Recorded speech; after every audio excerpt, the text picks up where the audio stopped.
supaya bisa menjangkau lebih banyak orang dan menjadi berkat lebih luas lagi. Pastikan saudara subscribe dan bagikan. Share the good news to other people. Satu pribadi tanpa terkecuali kau kerjakan Tuhan. Atas setiap permasalahan, atas setiap tantangan, we shout your name. Amin. Lidah bibir anakmu ini, setiap perkataan yang keluar, remamu berbicara buat setiap kami Tuhan. Tuntun kami Tuhan.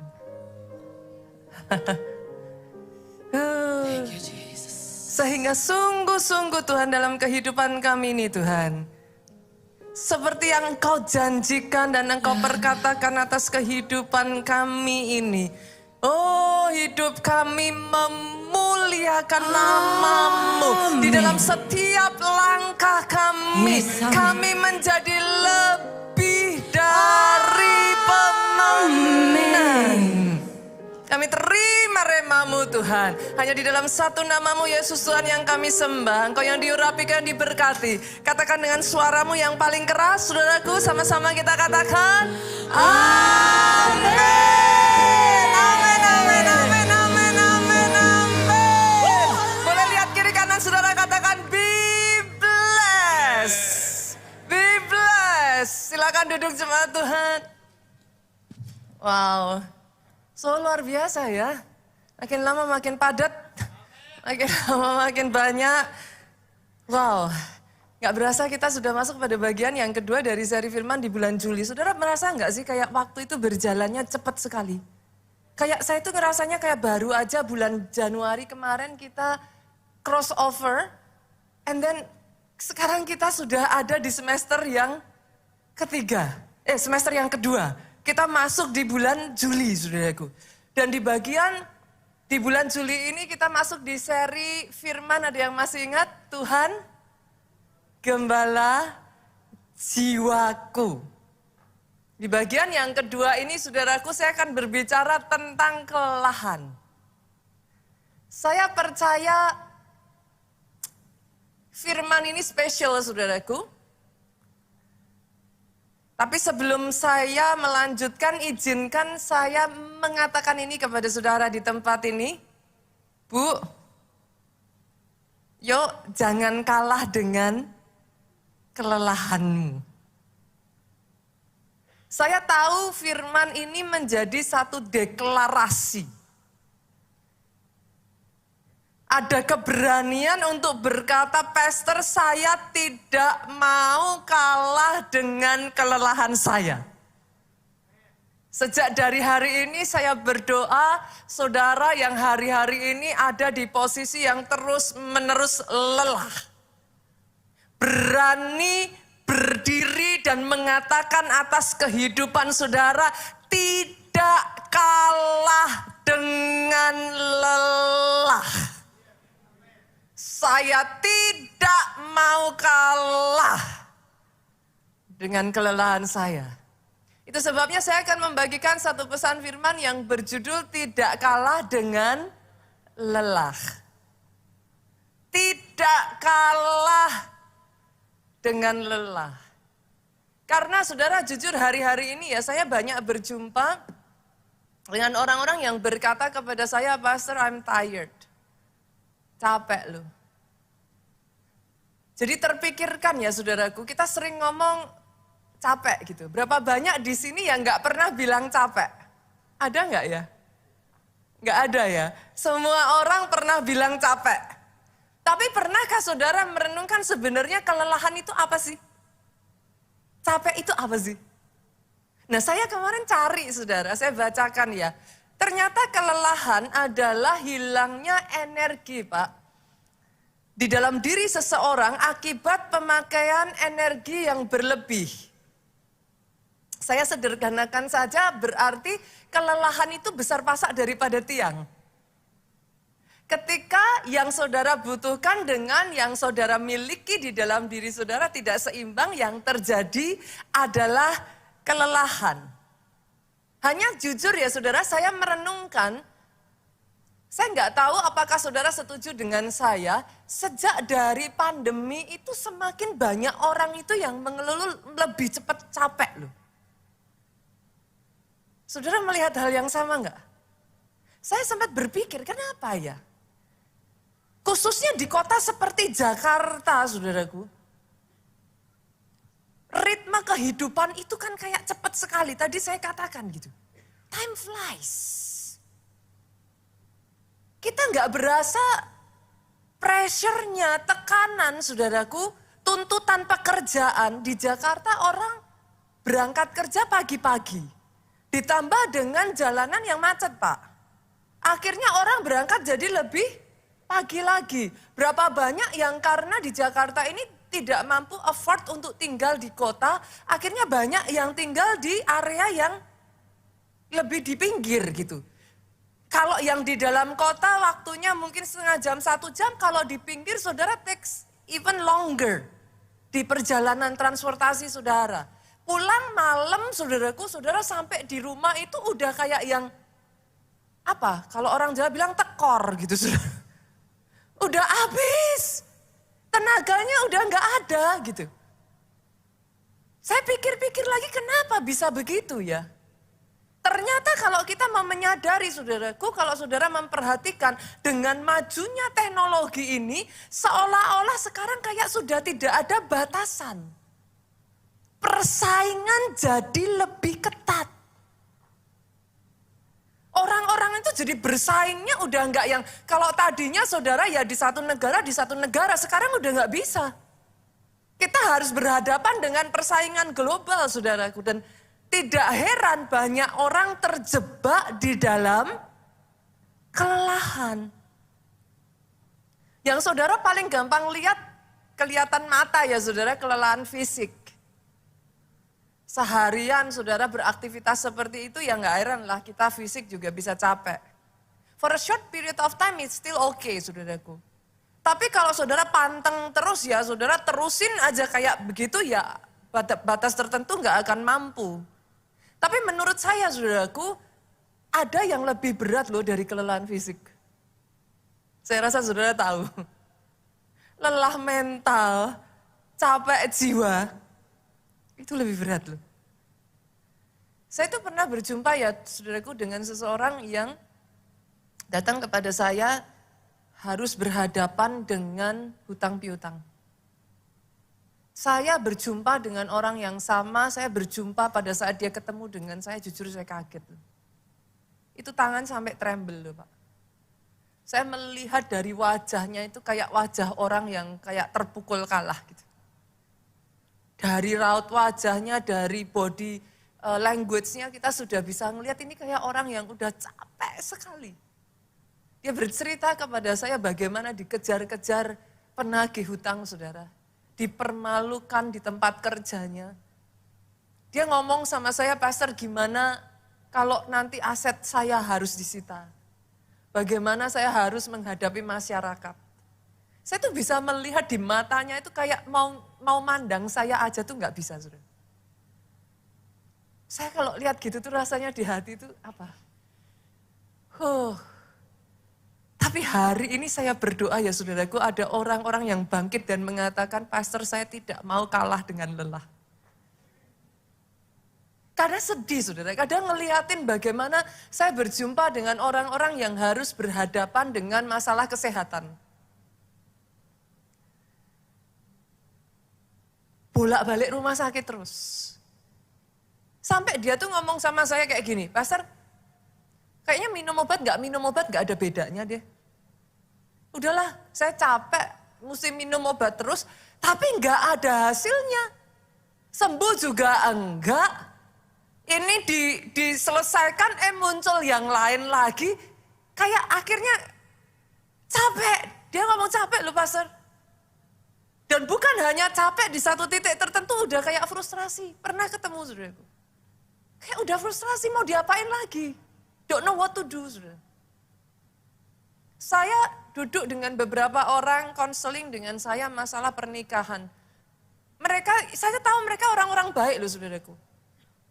Tapi sampai di titik yang kayak apa ya, Pastor kayak saya I'm trapped, kayak saya terjebak dengan orang yang salah and I cannot do anything gitu. Terus mau gimana lagi? Hari ini yang saya ingin katakan ya saudaraku, saya berdoa melalui firman ini ya. Saudara bisa melihat semuanya itu dan saudara berani berdiri dan berkata, I will not lose. Aku tidak akan kalah. Karena kalau saudara renungkan, itu kalau dilanjutkan ya saudara dalam jangka pendek, saya yakin kita nggak bisa bilang nggak pernah capek ya. Siapa orangnya yang nggak pernah capek gitu kan. Menurut saya kelelahan itu juga wajar in a certain degree ya. Tapi kalau saudara lanjutkan itu dalam jangka panjang, itu bukan hanya kelelahan ya saudara, sampai burnout. Pernah dengar istilah burnout saudara? Burnout itu dalam bahasa Inggrisnya artinya hangus. Terbakar habis gitu. Itu satu kondisi di mana orang itu sudah habis-habisan, capek, lelah, mentally, secara kejiwaan dan physically. Itu orang sampai burnout. Dan keadaan yang burnout seperti ini, saudaraku, kalau dilanjutkan lagi, kenanya biasanya tubuh nggak akan berbohong. Saudara akan mulai menemukan jenis-jenis penyakit yang aneh. Nggak ada angin, nggak ada hujan, pusing aja, kok dicari nggak ketemu penyebabnya, entah gimana perut sakit, kan itu udah langganannya begitu sudah. Kayaknya itu sudah kayak apa, kalau orang bilang hopping gitu. Nanti kalau sudah datang lagi, nah ini saya juga menemukan saudaraku, beberapa kali ketika saya juga mengalami hal yang sama, kulit kita jadi lebih sensitif. Entah gimana yang tadinya oke, kayak gatel-gatel, kering. Kayak kulit itu jadi kayak peka sekali. Jadi ternyata jangan lupakan ini loh saudaraku. Tuhan itu menciptakan manusia sangat unik. Antara roh, jiwa, dan tubuhmu itu keterkaitan satu dengan yang lain, saudara nggak bisa pisahkan. Jadi jangan kira kalau mental saudara burn out, itu tubuh saudara nggak bereaksi. Yang sensitif bukan hanya jiwanya, kulit ikut sensitif saudaraku. Saudara mengerti yang saya maksudkan? Tapi hari ini saya mau bawa kabar baik buat saudara. Saya tuh kalau baca Alkitab semakin takjub dengan bagaimana kita itu punya Tuhan yang sangat peduli bahkan dengan kesehatan jiwa kita loh. Jangan salah loh saudara.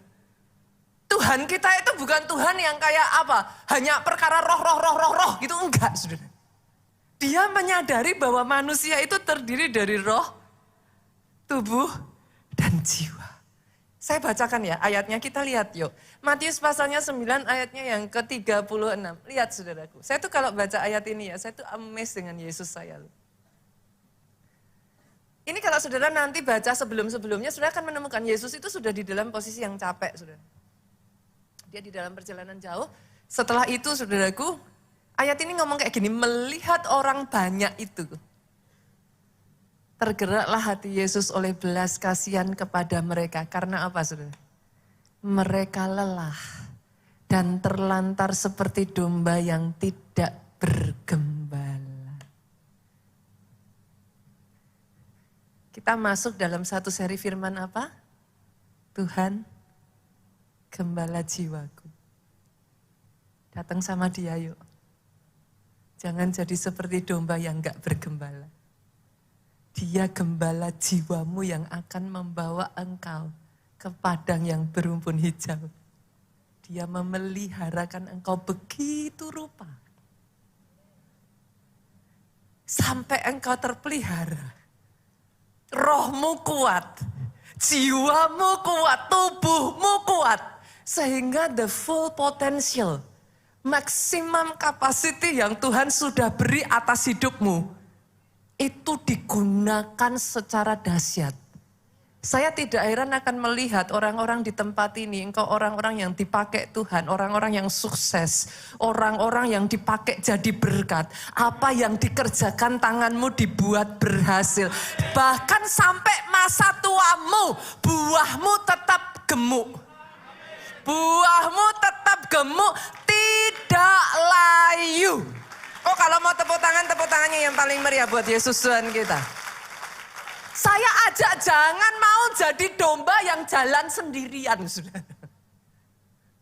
Jangan mau jadi domba yang tersesat kiri dan kanan nabrak-nabrak sendiri. Jadikan dia gembala bagi jiwamu. Nah, hari ini saudaraku, hari ini saya ingin mengajak saudara belajar dari sebuah kisah dari seorang nabi besar yang pernah mengalami kelelahan akut. Saya rasa saudara tahu dong namanya. Siapa saudaraku? Elia. Saya ingin mengajak saudara membaca sebuah ayat yang menurut saya ayat ini unik gitu. Kita lihat ya, Yakobus pasalnya yang kelima ayatnya yang ke-17. Saya bacakan buat saudara. Elia adalah manusia biasa sama seperti kita. Dan ia telah bersungguh-sungguh berdoa supaya hujan jangan turun. Dan hujan pun tidak turun di bumi selama 3 tahun dan 6 bulan. Sampai di situ saudaraku, perhatikan ke depan. Berapa banyak dari saudara yang setuju dengan saya, seseorang yang doanya sampai menghentikan hujan 3,5 tahun itu nggak bisa dianggap main-main loh saudara. Berapa banyak yang setuju dengan saya, apa yang dilakukan oleh Elia ini extraordinary. Dia orang hebat.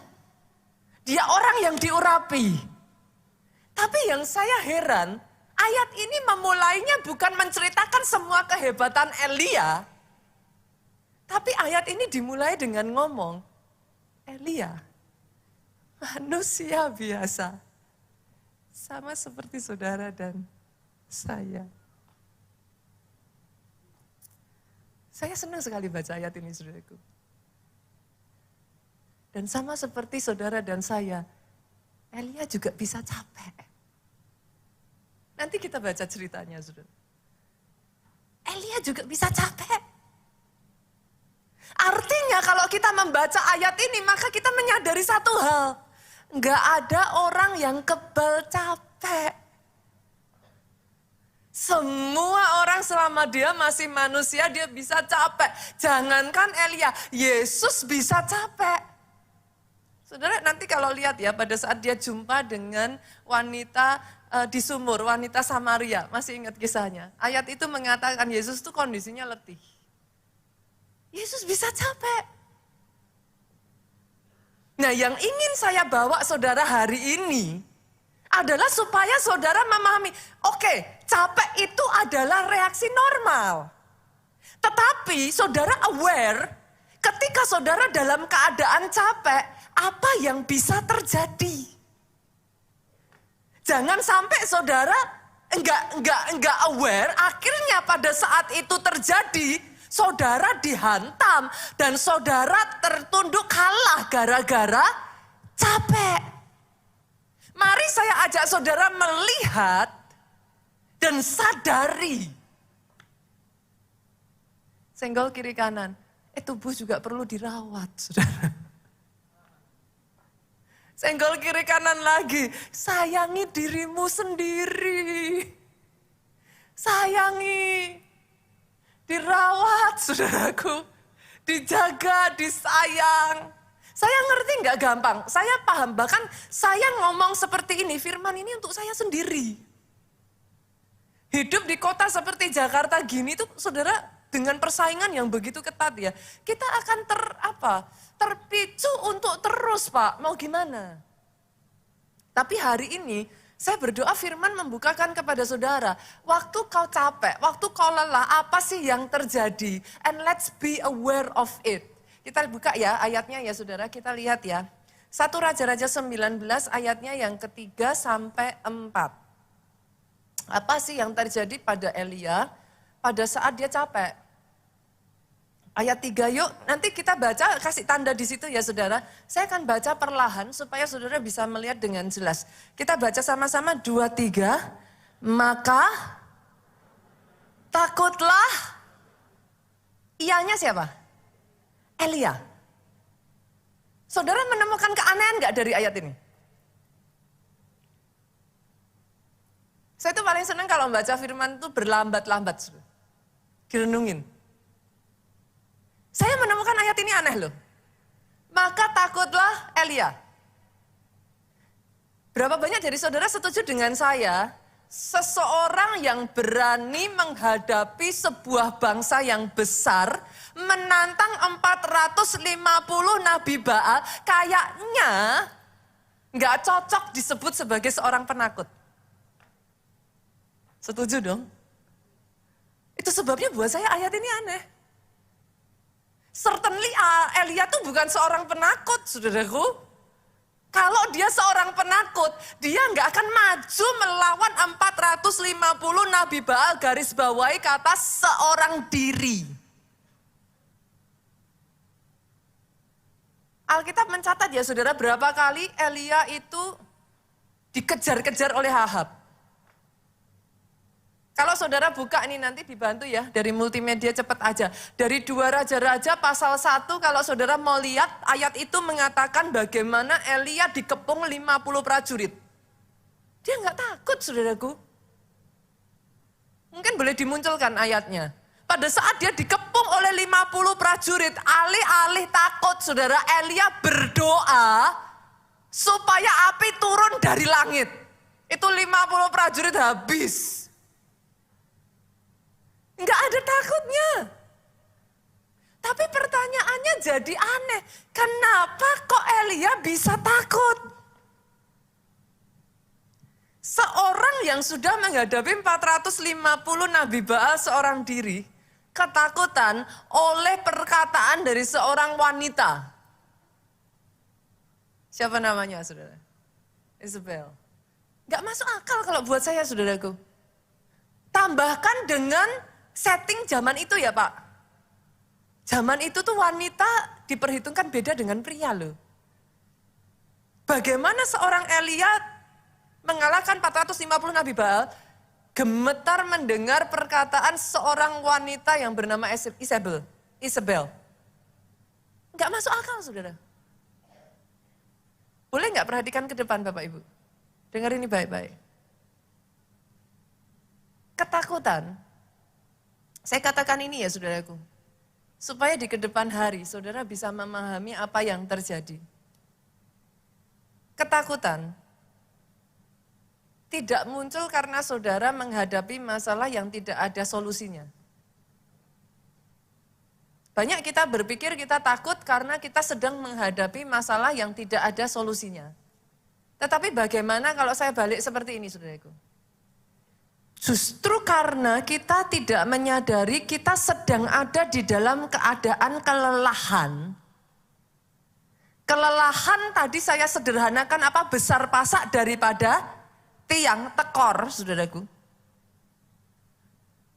Akhirnya kita melihat masalah kita sebagai tidak ada jalan keluar. Sehingga sebagai akibatnya engkau takut. Saudara bisa mengerti yang saya maksudkan? Itu sebabnya saya ingin mengatakan kepada saudara.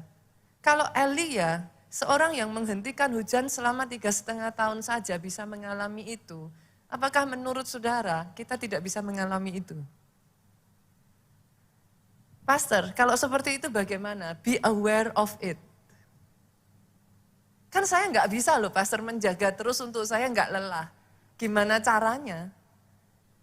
Namanya dalam kehidupan kita berjuang ya pasti ada momen kelelahan. Tetapi di momen saudara ada di titik itu sadari.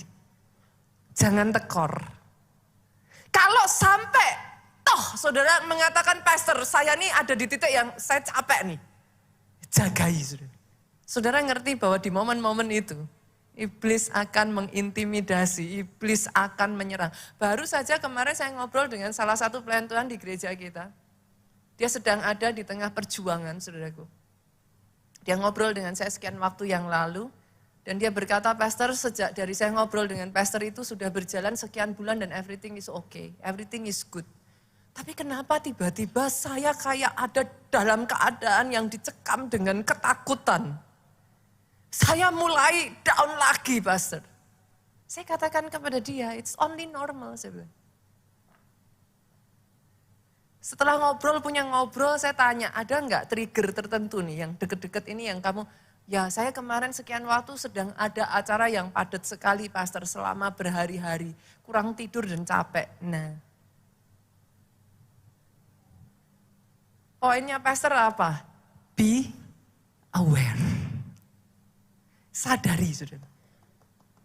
Bahwa ketika engkau ada di momen yang kelelahan, yang pertama, orang yang kelelahan mudah ketakutan. Perhatikan itu, saudara. Pertama itu mudah ketakutan. Tapi yang kedua, ketika seseorang di dalam keadaan yang kelelahan, kita balik lagi ya.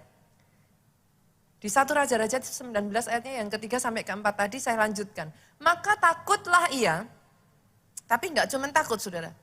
Setelah Elia ketakutan, dia bangkit dan pergi menyelamatkan nyawanya. Setelah sampai ke Berseba yang termasuk wilayah Yehuda, ia meninggalkan bujangnya di sana. Yang kedua, kelelahan itu membuat kita kalau enggak hati-hati, punya tendensi lari dari tanggung jawab. Kita jadi kayak merasa nggak punya kekuatan untuk face the problem. Pernah nggak saudara di sini ada yang ngalami waktu-waktu seperti itu rasanya pengen lari aja. Rasanya pengen sembunyi, pengen nggak ketemu siapa-siapa, pengen rasanya kayak sudah forever, kayak pergi ke negeri yang lain kayak gitu. Saudara. Ada?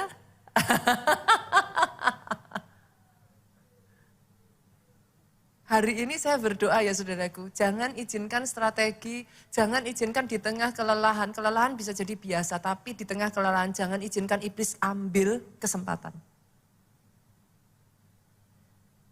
Karena kalau saudara lari dari kenyataan, saudara lari dari permasalahan, permasalahan itu akan mengejar saudara terus. Sama seperti Elia. Bahkan yang ketiga saudaraku, apa yang dilakukan pada saat saudara lelah, saudara? Yang ketiga, kita lihat ya. Kita lanjutkan ayatnya bagian yang keempat. Tetapi ia sendiri, Elia tinggalkan bujangnya. Dia sendiri masuk ke padang gurun sehari perjalanan jauhnya. Lalu duduk di bawah sebuah pohon arar. Kemudian ia ingin mati. Yang ketiga ya saudaraku, kalau nggak hati-hati ya, kelelahan itu membuat saudara tidak bisa berpikir dengan jernih. Ini nabi besar loh saudara. Kelelahan membuat saudara tidak bisa merencanakan dengan baik. Kelelahan membuat saudara mengambil keputusan yang salah. Boleh saya ajak masuk di dalam logika saya saudaraku. 3,5 tahun Elia dikejar-kejar oleh Ahab dan nggak ketemu. Menurut saudara, Elia ini orang yang punya strategi yang baik, pemikiran yang baik dan tajam enggak? 3,5 tahun enggak ketangkep loh, saudaraku. Dari waktu ke waktu Elia itu merencanakan dengan sangat detail loh. Dia ketemu dengan ini, dia bukan hanya perencanaan, dia itu a man of anointing. Orang yang penuh dengan urapan. Bagaimana mungkin seorang yang seperti itu bisa berkata, aku mau mati saja. Saudara mengerti yang saya maksudkan? Beware, hati-hati dengan kelelahan. Jangan anggap remeh. Ada banyak orang mengatakan kepada saya, Pastor kayaknya kalau di Jakarta ini enggak capek itu enggak mungkin. Manage, atur saudaraku. Dalam batasan tertentu, saudara kelelahan, that's okay. Saudara panteng terus aja, saudara. Badan kita, jiwa kita, bahkan roh kita kalau nggak hati-hati juga nggak kuat. Seorang seperti Elia yang diurapi, seorang yang kalau boleh saya mengatakan strateginya itu luar biasa sekali loh saudaraku. Elia itu. 3,5 tahun. Nggak gampang saudaraku. Tapi orang seperti itu bisa mengambil satu keputusan yang sama sekali nggak masuk akal. Dia lari, bujangnya malah ditinggal, saudara. Dia lari dari kenyataan, bukan hanya itu, dia jadi kayak sudah nggak berpikir dengan jernih. Yang keempat, kita baca ayat yang keempat bagian B ya saudara. Apa yang kelelahan bisa lakukan dalam kehidupan kita? Katanya, kemudian ia ingin mati, katanya, cukuplah itu. Sekarang ya Tuhan, ambillah nyawaku, sebab aku ini tidak lebih baik dari nenek moyangku. Saudara menemukan yang aneh nggak dari ayat ini? Yang keempat, saudaraku. Ketika engkau membiarkan kelelahan dan engkau tidak waspada, saudara. Kelelahan bisa membuat saudara merasa apa yang kau kerjakan selama ini sia-sia. Elia tuh sampai ngomong gini, aku gak lebih baik dari nenek moyangku. Omong kosong. Nenek moyang Elia membawa bangsa Israel menyembah berhala, berbalik meninggalkan Tuhan. Elia ngomong, aku gak lebih baik dari nenek moyangku. Menurut saudara, does it make sense? Elia, saudaraku, membawa bangsa Israel. Menurut saya apa yang dilakukan Elia ini very epic ya saudara. Sangat epic sekali gitu. Dia membawa satu bangsa yang besar berbalik dari menyembah berhala kepada Tuhan loh. Tapi Elia ngomong, sia-sia. Kata sia-sia ini ya saudaraku familiar di telinga saya. Masih ingat ayatnya enggak saudara? Siapa yang mengatakan vanity, vanity, everything is vanity. Siapa Salomo? Orang terkaya di dunia. Come on. Come on. Saudara yang hari-hari ini sempat berpikir apa yang saya katakan. Engkau bahkan sempat berpikir, udahlah pastor saya mau mengakhiri hidup saya. Udahlah pastor cukup saya mau tinggalkan semuanya. Udahlah pastor saya bukan istri yang baik. Saya bukan ibu yang baik. Saya bukan seorang yang baik pastor. Semua yang saya kerjakan salah. Semua yang saya kerjakan gagal. Buat apa semuanya? Kalau ada di antara saudara yang sedang ada di dalam keadaan ini hari ini ya saudaraku, datang kepada Sang Gembala jiwamu. Datang kepada Sang Gembala jiwamu. Jangan izinkan iblis mengambil kesempatan dengan mengatakan kepada saudara, you are nothing. Engkau bukan siapa-siapa, apa yang kamu kerjakan percuma, sia-sia semua yang kamu perjuangkan gak ada gunanya, udah menyerah aja. Jangan izinkan iblis memanipulasi saudaraku. Mengambil kesempatan dalam kesempitan. Hari ini saya ingin membongkar itu semua. Saya ingin membawa saudara melihat, be aware. Karena tanpa saudara sadari, kelelahan itu ya saudaraku, membawa saudara. Karena saudara tidak punya kekuatan yang cukup. Yang namanya lelah tadi apa? Besar pasak daripada tiang. Energi yang saudara butuhkan untuk berperang, you do not have it. Tapi bukan berarti saudara kalah. Bukan berarti saudara tidak bisa apa-apa. Bukan berarti saudara nobody.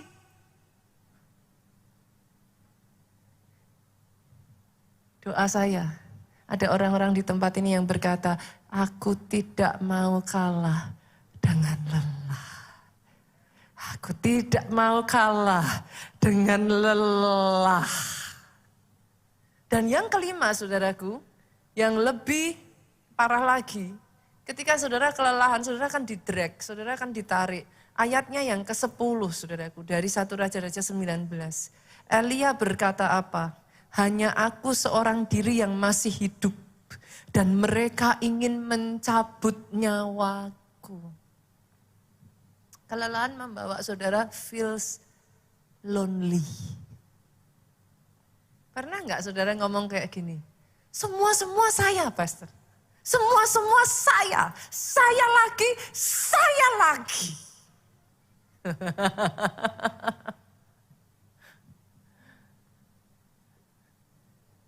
Elia ngomong loh saudara.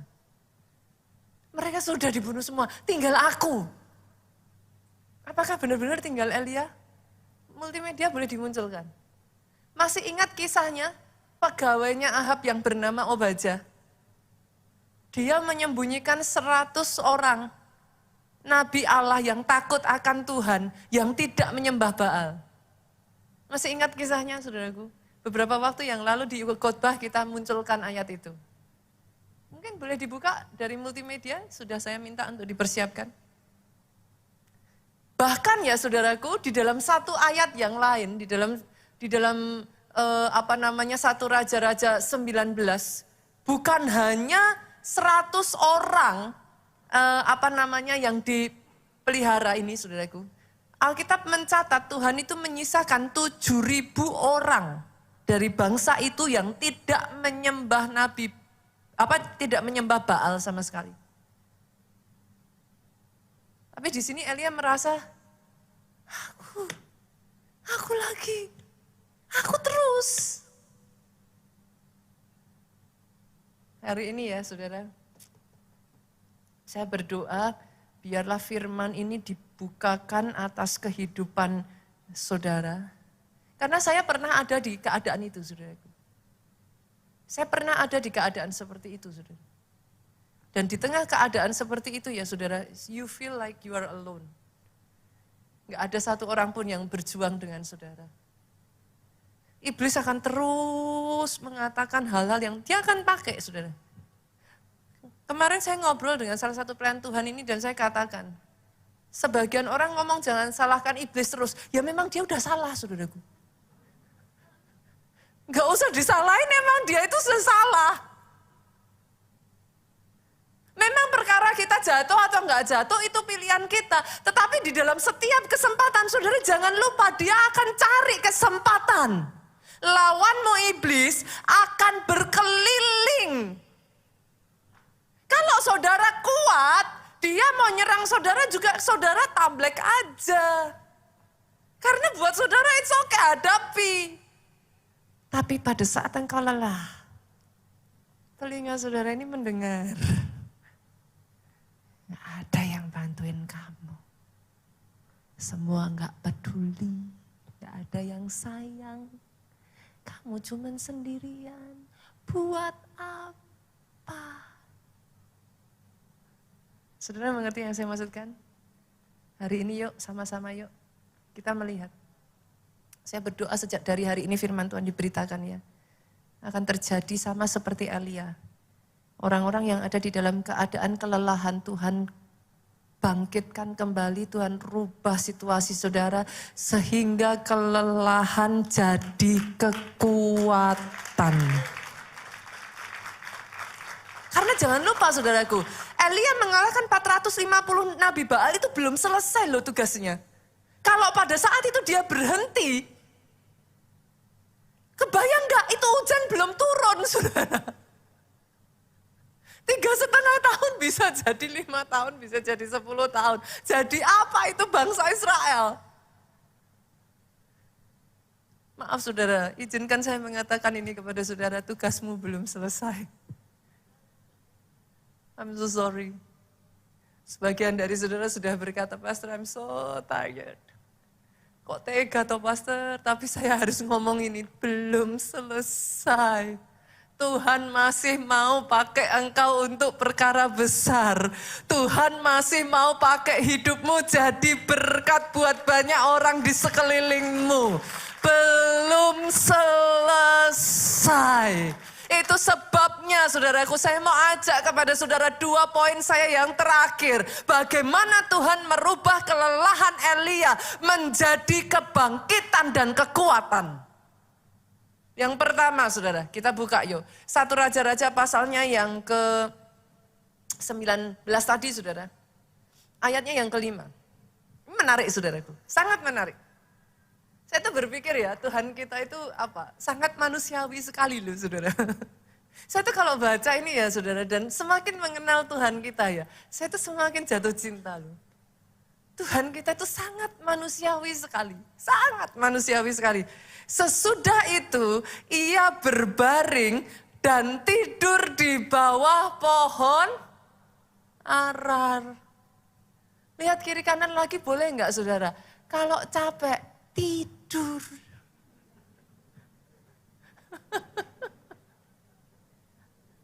Kalau capek istirahat. Oh saya takjub beneran saudaraku. Saya takjub. Tuhan kita itu sangat manusiawi. Tuhan tuh gak bilang, masa kamu segitu aja gak kuat? Masa kamu gitu aja gak bisa? Enggak loh saudara. Disuruh tidur sama Tuhan. Nah yang jadi masalah, Justru banyak orang dalam keadaan yang seperti itu malah nggak bisa tidur. Udah capek, tambah begadang. Loh, coba renungkan perkataan saya ini ya. Manusia diciptakan Tuhan itu ajaib. Bapak Ibu, come on. Senggol kiri kanan lagi. Kamu bukan robot. Kalau robot tinggal dipencet on and off. Tapi manusia diciptakan Tuhan dengan satu mekanisme ya saudara. Pada saat engkau tidur, tubuh kita ini punya kemampuan memulihkan diri sendiri. Amazing saudaraku. Tubuhmu diciptakan Tuhan untuk bisa mendetoks dirimu sendiri. Itu sebabnya Tuhan bilang, kalau capek, tidur. Nah masalahnya banyak orang gak bisa tidur. Nah it becomes a problem. Kita cari yuk, kita cari ya. Saya tuh pengen bacain saudara satu ayat ini, lihat ya. Mazmur 23 ayat 1 sampai 3. Konsisten saudaraku. Harusnya hafal dong ayat ini. Apa ini? Ayat tentang apa saudara? Mazmur, Daud, Tuhan adalah gembalaku. Kita sedang berbicara Tuhan gembala jiwaku. Tuhan adalah gembalaku, dia apa? Membuat kita tak akan kekurangan aku. Bagian dari Tuhan membuat engkau tidak kekurangan adalah ayat kedua, kita baca sama-sama dengan suara paling keras. 2, 3. Ia membaringkan aku di padang yang berumput, disuruh tidur. Konsisten kan saudara? Seorang gembala yang baik, Tuhan gembala kita, dia ngerti yang kita butuhkan tidur. Nah Pastor, kalau dalam kondisi ketakutan kayak gitu, masalah kayak gitu ya mana bisa tidur. Tapi ada satu orang yang hebat saudara. Kita buka ayatnya, Mazmur. Yuk. Ada satu orang yang di tengah pelarian dikejar-kejar puluhan ribu prajurit. Yuk, Mazmur 4 ayat 9. Dengan tentram kata Daud, aku mau membaringkan diri lalu segera tidur. Sebab hanya engkaulah ya Tuhan yang membiarkan aku diam dengan... Nanti kita bahas ya saudara. Ini obat insomnia saudara. Yuk kita lihat lagi. Mazmur 3 ayat 6 sampai 7. Berapa banyak dari saudara yang menemukan seperti saya, firman Tuhan itu ajaib. Firman Tuhan itu ajaib. Firman Tuhan itu indah saudara. Ayat 6 ngomong gini. Aku membaringkan diri, masih Daud saudara. Lalu tidur. Senggol kiri kanan. Jangan nonton YouTube. Membaringkan diri lalu tidur. Jangan main sosmed. Tidur. Sebab Tuhan menopang aku. Aku tidak takut kepada puluhan ribu orang yang siap mengepung aku. Saya menemukan ayat ini kontradiksi. Saudara. Kenapa Pastor? Saya bacain ya. Satu ayat, ini kan Daud yang dikejar-kejar. Saya tunjukin kepada saudara, Saul yang ngejar-ngejar. Kita lihat ya, 1 Samuel 26 ayat 7. Daud yang dikejar-kejar, aku berbaring lalu tidur. Saul yang dikejar-kejar, lihat. 1 Samuel 26 ayat 7 ngomong gini. Datanglah Daud dengan Abisai kepada rakyat itu pada waktu malam. Daud mengintai saudara. Tampaklah di sana Saul berbaring tidur. Nah, Saul itu hanya bisa tidur. Perhatikan. Kalau dia berbaring di tengah perkemahan dengan tombak terpancung di tanah pada sebelah kepalanya. Sedang Abner ini kepala panglimanya saudara. Dan rakyat itu berbaring di sekelilingnya. Daud yang dikejar-kejar, yang pelarian, dia berbaring lalu tidur. Saul nggak bisa tidur. Kalau enggak dikelilingi dengan banyak orang, saudara. Kalau enggak ada senjata, tombak ditancapkan di samping kepalanya. Hari ini belajar dari Daud yuk. Gampang tidur, saudara. Aduh. Karena memang mekanisme di dalam diri kita, itu membutuhkan itu. Ada bahasa Inggris ngomong kayak gini, saudaraku. Saya kemarin juga waktu ini saya bingung nih maksudnya gimana ya. Tapi sekarang saya tahu. Kita terbiasa dengan kata-kata ini. Do your best. Let God do the rest. Itu bagus. Lakukan yang terbaik. Kemarin saya sampai salah, saudaraku. Saya pertama bingung gitu. Lakukan yang terbaik, maka Tuhan yang akan menyempurnakan. Tapi saya bawa boleh enggak, saudara? Satu level lebih maju. Tapi jangan disalahartikan ya. Ini diingat-ingat nih, nanti menit keberapa jangan sampai dipotong-potong Pastor Nita nyuruhnya ngawur gitu. Saya bawa next level. Do the rest. Istirahatlah. Let God do the best.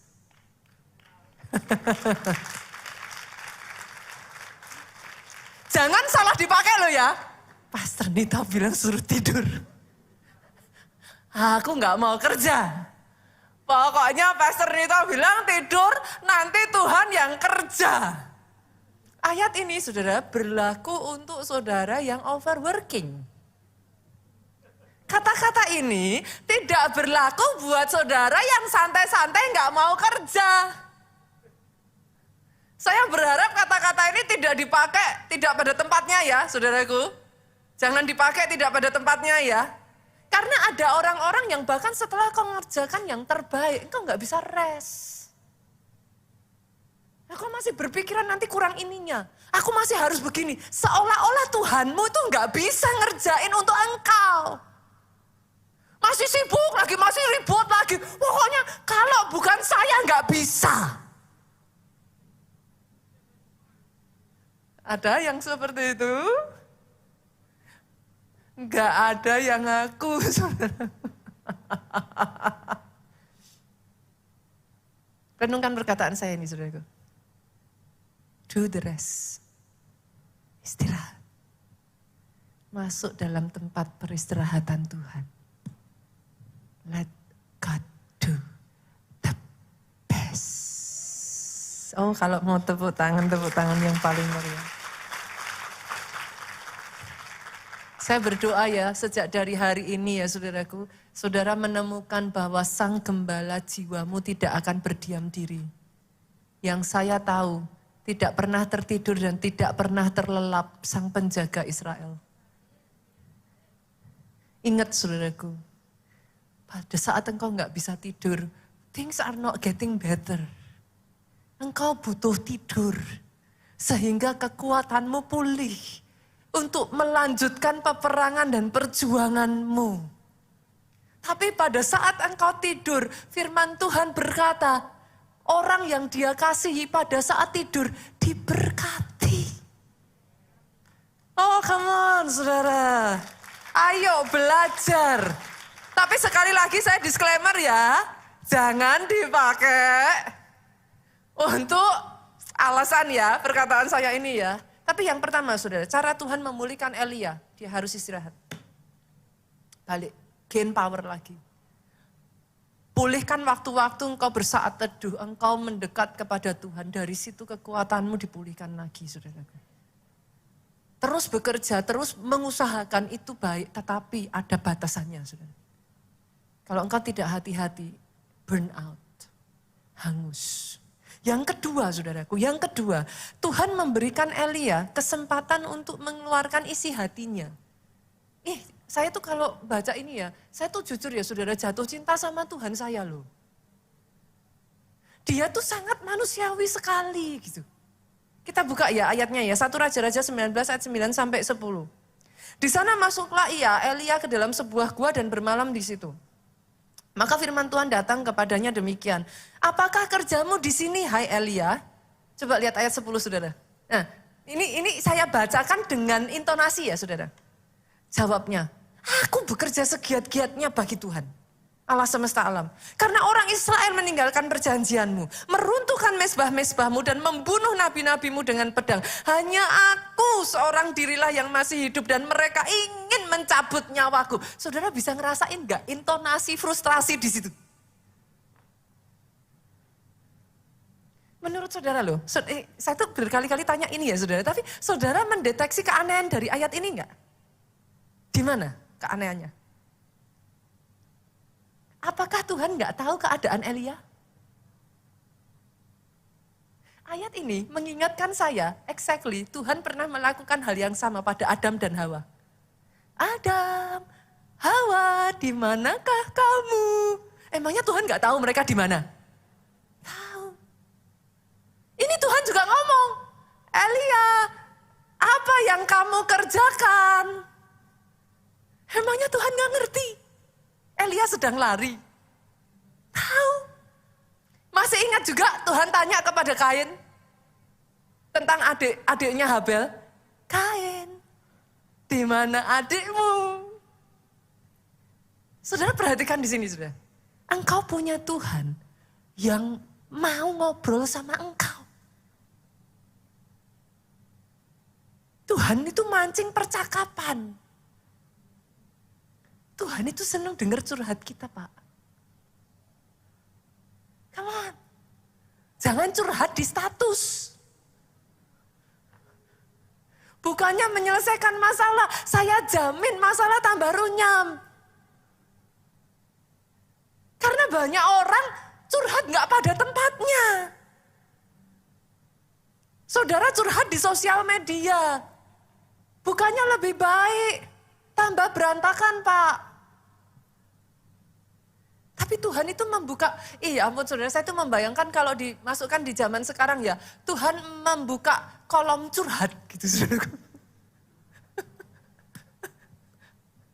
Saya tuh kadang nemuin ya, orang-orang aja tuh zaman sekarang ini unik sekali loh. Saya tuh banyak menemukan saudaraku, orang nge-DM saya, panjang dan lebar.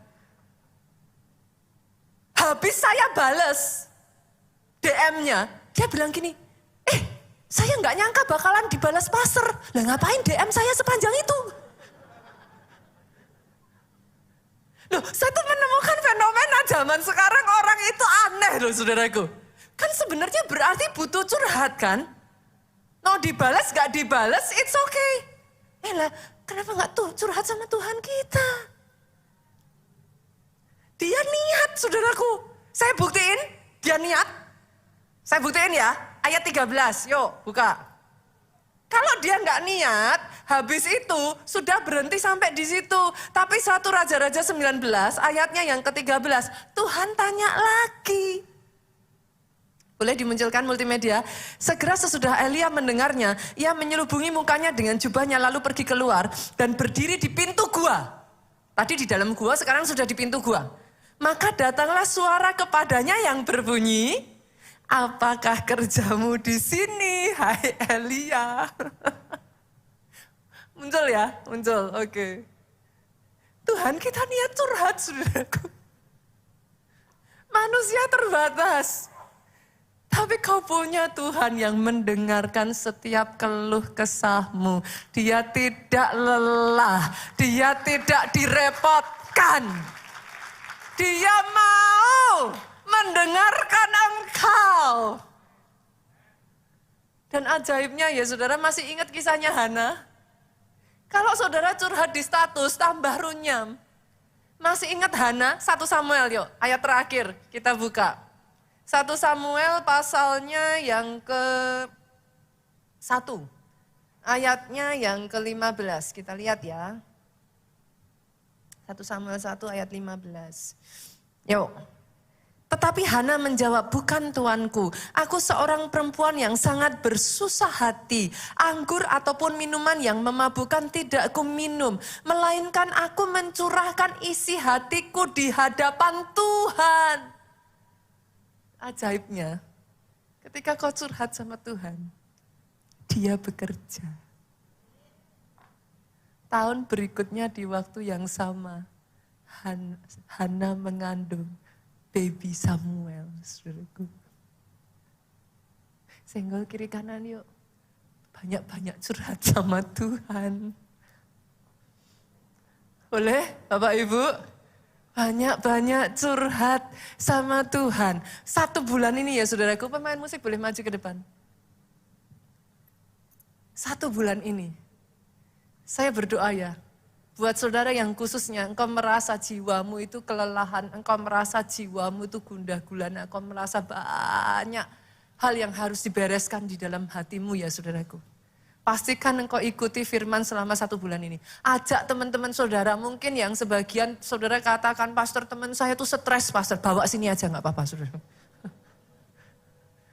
Pastor roh teman saya sedang mengalami masalah, ajak.